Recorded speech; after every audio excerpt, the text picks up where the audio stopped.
नमस्कार my lovely YouTube family, बहुत बहुत नमस्कार। मैं आप सभी का फिर से स्वागत करती हूँ अपने YouTube channel Kirti dental and cosmetic clinic में। मैं doctor Pallavi Tiwari, dentist and cosmetologist. नमस्कार। आज हम एक ऐसे प्रोसीजर के बारे में बात करने वाले हैं जो आप घर पे कर सकते हैं। इससे स्किन में बहुत सारे बेनिफिट्स हैं। ये कोलेजन प्रोडक्शन इंक्रीज़ करता है और स्किन की रीसर्फेसिंग करता है। इसके बेनिफिट्स क्या क्या हैं? अगर आप इस प्रोसीजर को करते हैं क्लिनिक्स में या घर में, तो इसके बेनिफिट्स क्या क्या हो सकते हैं? सबसे पहला बेनिफिट ये है कि जो गड्ढे हो जाते हैं, एक्ने मार्क्स हो जाते हैं, इनको कम करता है। स्ट्रेच मार्क को रिड्यूस करता है, मेलास्मा और पिगमेंटेशन को रिड्यूस करता है। फाइन लाइंस और एंटी एजिंग प्रोसीजर है। इसका एक और बेनिफिट है, ये हेयर लॉस को भी रिड्यूस करता है, न्यू हेयर ग्रोथ करता है, फॉलिकल्स को जगाता है और हेयर ग्रोथ प्रमोट करता है। बियर्ड, दाढ़ी की डेंसिटी भी अगर आपकी कम है तो उसको भी इम्प्रूव करता है। आईब्रोज़ की अगर आपकी डेंसिटी कम है तो उसमें भी बहुत बेनिफिशियल है। अगर आप ये प्रोसीजर क्लिनिक्स में कराएं किसी सर्टिफाइड डर्मेटोलॉजिस्ट से, डॉक्टर से या कॉस्मेटोलॉजिस्ट से, तो बहुत बेनिफिट होगा। और अगर आप घर पे करते हैं तो बहुत ही हाइजीनिकली और बहुत ही सावधानी के साथ आपको ये प्रोसीजर घर पर करना होगा। तो चलिए समझते हैं ये प्रोसीजर क्या है। इस प्रोसीजर का नाम है डर्मा रोलिंग। ये एक इंस्ट्रूमेंट द्वारा किया जाता है। इस इंस्ट्रूमेंट का नाम होता है डर्मा रोलर। तो चलिए मैं आपको दिखाती हूँ ये इंस्ट्रूमेंट दिखता कैसे है। ये इंस्ट्रूमेंट दिखता है ऐसा। इसमें एक ड्रम होता है। इस ड्रम में बहुत सारी नीडल्स होती हैं। ये ड्रम है और इसमें बहुत सारी नीडल्स हैं। इन नीडल्स का नंबर होता है 540 नीडल्स हैं इस ड्रम में। और इनकी लेंथ जो होती है स्टार्टिंग फ्रॉम 0.25 टू 1.5 मिलीमीटर। और जो हमें घर में इस्तेमाल करना है उन नीडल्स की लेंथ होनी चाहिए 0.25 टू 0.5 mm। इससे ज़्यादा लेंथ वाली नीडल्स आपको घर में इस्तेमाल नहीं करनी है। क्लिनिक्स में की जाती हैं पर आपको घर में इस्तेमाल नहीं करनी है। तो चलिए समझते हैं कि इसको करने से पहले हम अपने स्किन और हेयर्स को कैसे प्रिपेयर करेंगे। अगर आपको ये प्रोसीजर करना है तो आपको इस प्रोसीजर को रात में करना चाहिए, ताकि रात भर, जब हम रात को ये प्रोसीजर करेंगे तो रात भर स्किन रिजुविनेशन होगा, कोलेजन प्रोडक्शन बढ़ेगा और नए सेल्स भी बनते हैं। इसके पीछे फिनोमेना क्या है, इस प्रोसीजर से कैसे कोलेजन प्रोडक्शन बढ़ेगा और कैसे स्किन रिसर्फेसिंग होगी, तो हम इसको एक बेसिक तरीके से समझते हैं। जब हमें चोट लगती है तो उस चोट को भरने के लिए हमारी बॉडी में एक मैसेज जाता है और हमारी चोट जो है 3 से 4 दिन में धीरे धीरे भरने लगती है। चाहे वो छोटा सा कट हो या स्क्रैच हो, वो भरती है और एक लेयर बन जाती है। वो बोलते हैं ना, पपटी जम गई है, इसको नहीं छेड़ना, जब ये सूख जाएगी अपने आप ये पपटी गिर जाएगी। तो ऐसा तो नहीं होता, क्योंकि हम थोड़े थोड़े पंचर्स देते हैं, छोटी छोटी चोट पहुंचाते हैं स्किन पे।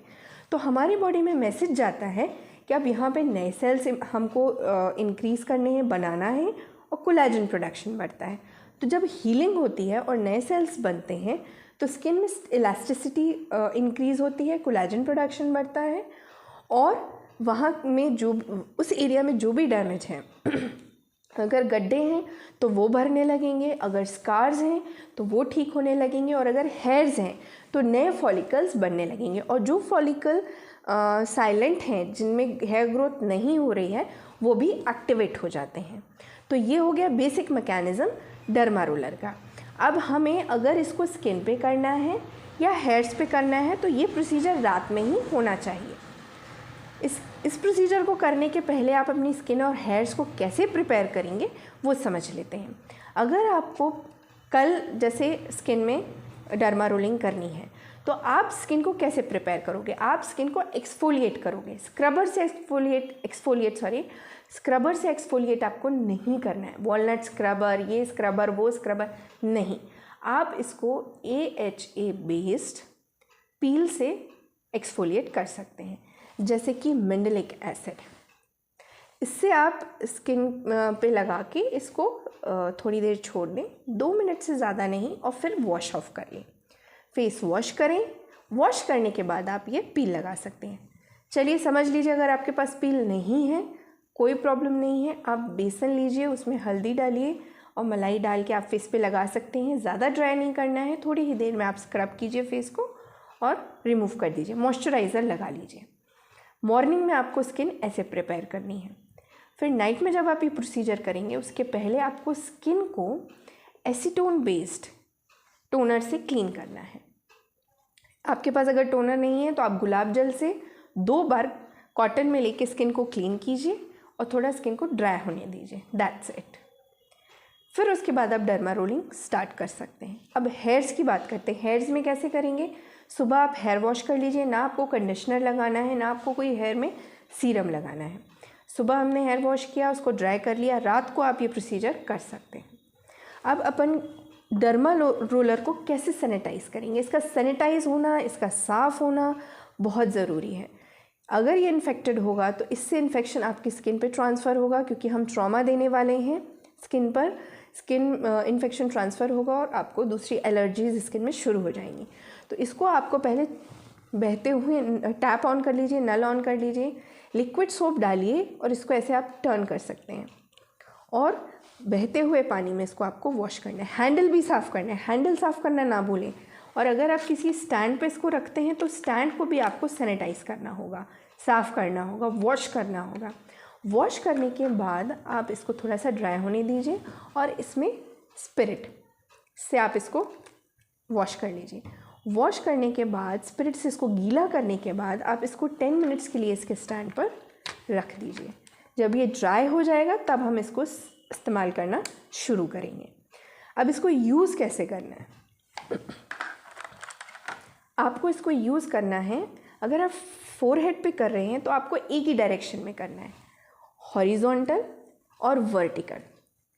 इसको डायगोनली भी यूज़ किया जा सकता है, पर अगर आप घर पे इसको यूज़ कर रहे हैं, डर्मा रोलिंग कर रहे हैं, तो आपको सिर्फ 2 डायरेक्शन में करना है, वर्टिकल और हॉरिजॉन्टल। That's it. इसको यूज़ कैसे करेंगे? अगर आप फ्लैट सरफेस पे कर रहे हैं फोरहेड पे, तो आप सिर्फ हॉरिजॉन्टली यूज़ करेंगे, वर्टिकल आपको यूज़ नहीं करना है। आप इसको ऐसे रखेंगे, यहाँ तक ले जाएंगे और उठा लेंगे।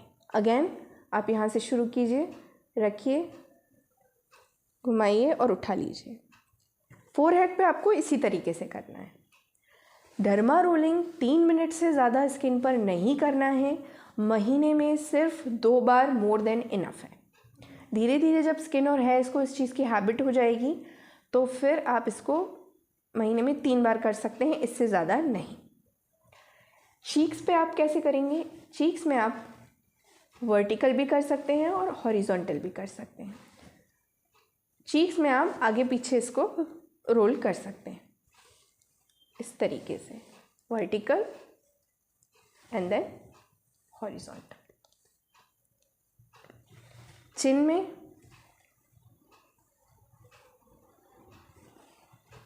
That's it. चिन पे और फोरहेड में आपको एक ही डायरेक्शन में उठा उठा के करना है और चीक्स पे आप वर्टिकल और हॉरिजॉन्टल दोनों डायरेक्शन से कर सकते हैं। तो ये हो गया कि हम स्किन में डर्मा रोलिंग घर पर कैसे कर सकते हैं।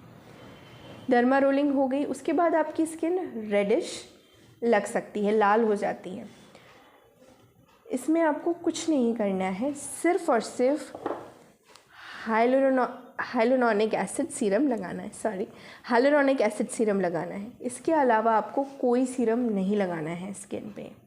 आपको सनस्क्रीन भी 3 दिन तक नहीं लगाना है। घर से आपको 3 दिन तक बाहर नहीं जाना है। खाना भी अगर आप घर में बना रहे हैं, गैस के सामने हैं, तो मत बनाइए। 2-3 दिन के लिए आप गैस के सामने मत जाइए। स्किन बहुत ज़्यादा सॉफ्ट और नाजुक हो जाती है डर्मा रोलिंग करने के बाद, और इसमें जैसे आप सन में जाएंगे या गैस के सामने खाना बनाएंगे तो स्किन को डैमेज हो सकता है। सनस्क्रीन भी आपको नहीं लगाना है। हाइलुरोनिक एसिड रात को लगाइए, डर्मा रोलिंग रात को करी, हाइलुरोनिक एसिड लगाइए और आपको सोना है। Next morning face cold water से वॉश कीजिए, हाइलुरोनिक एसिड लगाइए और मॉइस्चराइज़र लगाइए। मॉइस्चराइज़र जितना आप लगा सकें उतना लगाइए। स्किन थोड़ी ड्राई महसूस होती है डर्मा रोलिंग के बाद। बहुत ही साफ़ सुथरे तरीके से आपको ये प्रोसीजर घर में करना है। और हाँ, अगर आप सीरम लगाएं तो सिर्फ हाइलुरोनिक एसिड लगाना है, कोई भी रेटिनॉल, रेटिनोइन, ग्लाइकोलिक एसिड कुछ भी आपको फेस पे नहीं लगाना है। और अगर आप एंटी एजिंग प्रोसीजर फॉलो कर रहे हैं जिसमें आप रेटिनॉल इस्तेमाल कर रहे हैं, रेटिनोइन इस्तेमाल कर रहे हैं या कोई भी एंटी एजिंग क्रीम इस्तेमाल कर रहे हैं, तो डर्मा रोलिंग करने के 3 दिन पहले ये सारे प्रोडक्ट्स आप स्टॉप कर दीजिए। और ये प्रोसीजर करने के बाद भी आपको एंटी एजिंग चीज़ें इस्तेमाल नहीं करनी है 3 दिन तक। 3 दिन के बाद आप नॉर्मल अपने रूटीन पे आ सकते हैं। तो ये हो गया डर्मा रोलिंग जो आप घर पे कर सकते हैं। इसी तरीके से आप हेयर पे भी कर सकते हैं। एक ही डायरेक्शन में आपको डर्मा रोलर चलाना है, मांग निकाल के, हेयर्स की मांग निकाल के। इसी तरीके से बियर्ड पे भी और आईब्रोज पे भी। धीरे धीरे फॉलिकल सेल एक्टिव होते हैं, स्किन रिजुविनेशन होता है, न्यू फॉलिकल्स बनते हैं, हेयर ग्रोथ होती है और इसके बहुत सारे बेनिफिट्स हैं अगर सही तरीके से किया जाए। थोड़ा भी अगर आपको डाउट हो या कॉन्फिडेंस ना हो तो आप इसको क्लिनिक्स में सर्टिफाइड डर्मेटोलॉजिस्ट, कॉस्मेटोलॉजिस्ट से करा सकते हैं। तो आशा है ये वीडियो आपको अच्छा लगा होगा। अगर वीडियो अच्छा लगे तो लाइक, शेयर एंड सब्सक्राइब ज़रूर कीजिएगा। स्वस्थ रहिए, बहुत सारा पानी पीजिए और अपना ख्याल रखिए। नमस्कार।